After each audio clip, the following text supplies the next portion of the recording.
দিদি ভাই আমার এই আইডিটা 5500 ফলোয়ার্স আছে, কিছুই বাড়ছে না, একটু দেখে দাও তো কি হয়েছে আমার এই আইডিতে। দিদি ভাইয়ের আইডিটা দেখো তোমরা, মোস্তাকিমা খাতুন, 5500 ফলোয়ার্স। দিদি ভাই বলছে দিদি ভাইয়ের আইডির ফলোয়ার্স বাড়ছে না। এবার আমি তোমাদেরকে ফলোয়ার্স কেন বাড়ছে না সেটাই বলছি, শোনো। দিদি ভাইয়ের ভিডিও হচ্ছে ব্লগিং ভিডিও, ঠিক আছে? ভিডিও ফলোয়ার্স হচ্ছে 5500, ভিডিও ছেড়েছে 1200, পোস্ট করেছে।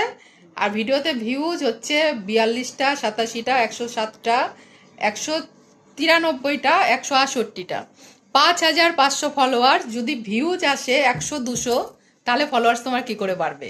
তোমার ভিডিওতে ভিউজ আছে যদি 10,000, 50,000, 1 লাখ, তবে তোমার ফলোয়ার্স বাড়বে। তোমার ভিডিও যদি ফলোয়ার্সের মধ্যে রেখে থেকে যায় তাহলে ফলোয়ার্স কি করে বাড়বে? এই জন্য তোমরা কন্টেন্ট ভালো করো, এমন কন্টেন্ট বানাও যেটা ভাইরাল হয়। ভাইরাল হলে ফলোয়ার্সের বন্যা হয়ে যাবে। কন্টেন্ট ভালো বানাও। আর যদি ভালো কন্টেন্ট কি বানাবে আরও শিখতে চাও, মিষ্টি মুখের আলাপের সাথে যুক্ত হতে পারো, আসতে পারো।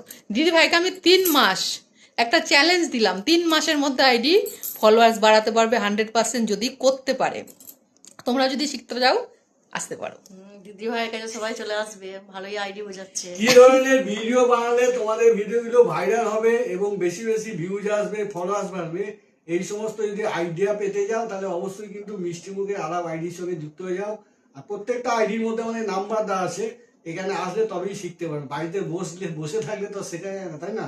একদম। অবশ্যই চেষ্টা করবে আসার। চলো চলো টাটা, ভালো থেকো। আর দিদি ভাই আইডিটা দেখো একটু, আইডিটা তোমাদের দেখিয়ে দিলাম, একটু দেখো আইডিটা। চলো ভালো থেকো সবাই, টাটা।